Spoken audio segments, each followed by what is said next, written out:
and part 9 of Sunnah of the Prophet. What about this murderous tendency among so-called revivalists to categorize every little transgression as a mortal sin? Those who avoid the greater crimes, kaba al-ithm, and shameful deeds, al-fawahish, and when they are angry, even they forgive. Al-Shara 42 verse 37. If you but eschew the most heinous of things, al-kaba'ir, which you are forbidden to do, mantuhauna, we shall expel out of you all the evil in you, and admit you to a gate of great honor. Al-Nisa 4 verse 31. Those who avoid great sins, kaba'ir al-ithm, and shameful deeds, al-fawahish, only falling into small faults, verily your Lord is ample in forgiveness. Al-Najm 53 verse 32. O you who believe, avoid suspicion as much as possible, for suspicion in some cases is a sin, and spy not on each other behind their backs.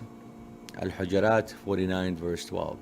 In these verses, Allah tells us that there is a clear difference between an absolute taboo, haram, and a prohibition that is not absolute, nahi.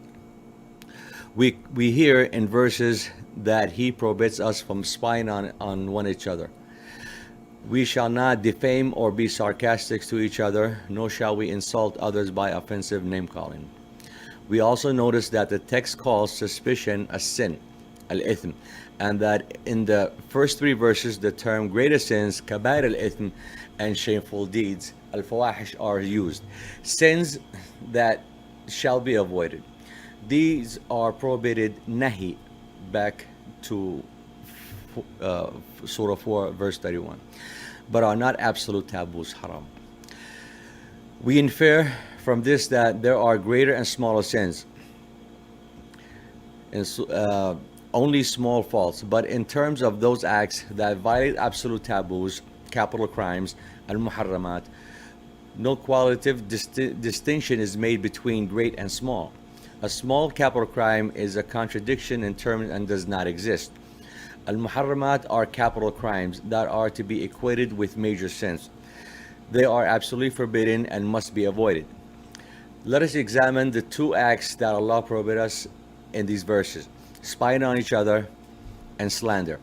We deduce from this that spying on your neighbor and your friends and identifying their weak points for public slander is unacceptable. These things do indeed lead to serious frictions in society and acute deterioration in social relationships. That is the reason why He ordered us to abstain from them, and why He categorized spying and slander as unjustifiable sins. However, if one has to spy on the enemy of a country by collecting intelligence from abroad, this constitutes, in contrast, a necessary and useful activity, or is, as we call it, a justifiable sin that is not included in Allah's sanction. The same applies to slander. If we gather information about someone's shortcoming and imperfect character traits in order to defame this person, it is even if it is true, an abominable act or an unjustified sin that Allah has prohibited. But if a person inquires about someone's life and character because of an intention to marry into the family or desire to start a business with someone, speaking openly about moral or social deficiencies might be necessary in order to prevent great harm. In this case, calumny is a justifiable sin since it has at least some merit. We learn from Allah's differing treatment of sins that prohibition can either be absolute or conditional, depending on the intention or purpose behind the sinful acts. The same applies to the problem of drinking alcohol. Some jurists have said that alcohol inevitably implies a state of intoxication, even though the drinking of alcohol does not necessarily always lead to drunkenness. These jurists have completely forbade alcohol under the pretext that an absolute taboo helps to prevent further harm. In their eyes, the conditioned prohibition, nahi, of alcohol in the book justifies their absolute prohibition, tahrim, of it.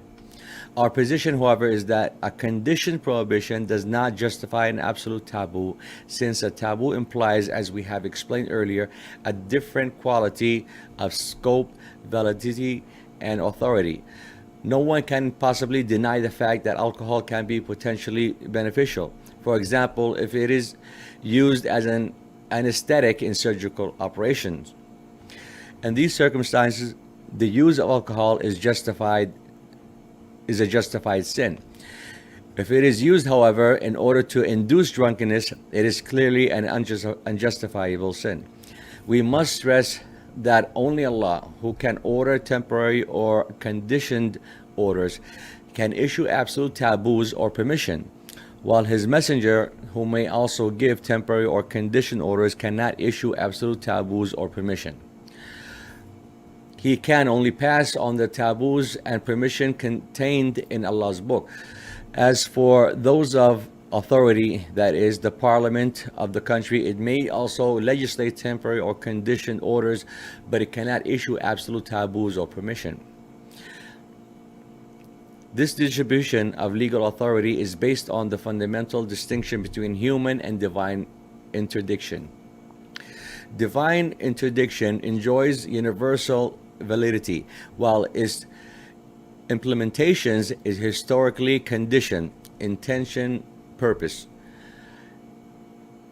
Human interdiction is always historically conditioned and never enjoys universal validity. Divine interdiction contains a universal moral ideal, whereas human interdiction does not possess such a moral core.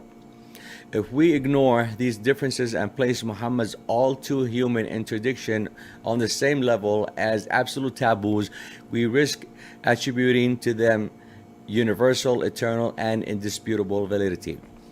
If we added to his ruling the interdictions of his companion and the interdictions of the imams of the Sunnah and Shia's legal schools, we would suddenly be faced with a huge number of absolute taboos that would make our lives a misery, on top of what it is already.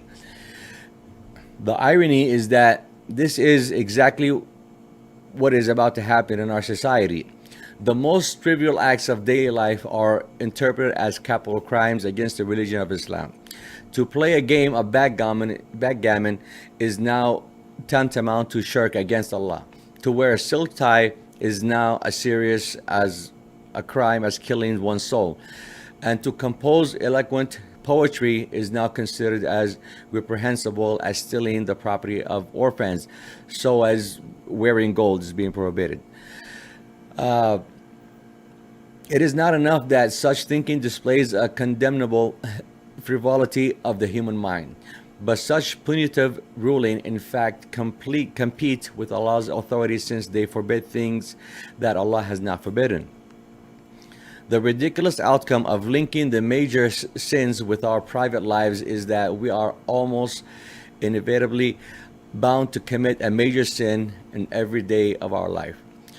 And once we realize that the way we drink, eat, sleep, and dress is judged by the parameters of major mortal sins, as traditional tafsir suggests, we may legitimately ask, when did we lose the kindness and generosity of Islam, and where has it sincerely and authentically gone? Is the essence of Muhammad's message not lost when we turn every little misdeed of ordinary life into capital crimes? Have we not completely missed the point of Muhammad's mission when we enslaved humankind with such onerous bonds and shackles in their daily life? I say there is no power save in Allah. With this in mind, we propose to follow an alternative route. We propose to regard the Sunnah as nothing but the Prophet's ijtihad in applying the ruling of the book according to the social reality of 7th century Arabia. Muhammad placed his ijtihads between the boundaries of God, while at other times he created new boundaries if they had not been provided by God. As Muhammad's exemplary model valid until the last day, we propose this. His exegetical moves between Allah limits and his pragmatic creation of new limits is no divine order is given. About this, Allah said, I have brought to you the book, and with him, Muhammad, is something similar.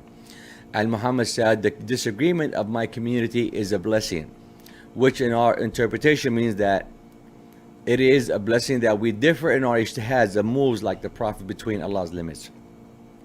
If we take this to heart, we will eventually be able to return to the authentic hermeneutical principle, which says that the hadiths need to be interpreted in the light of the book and not the other way around.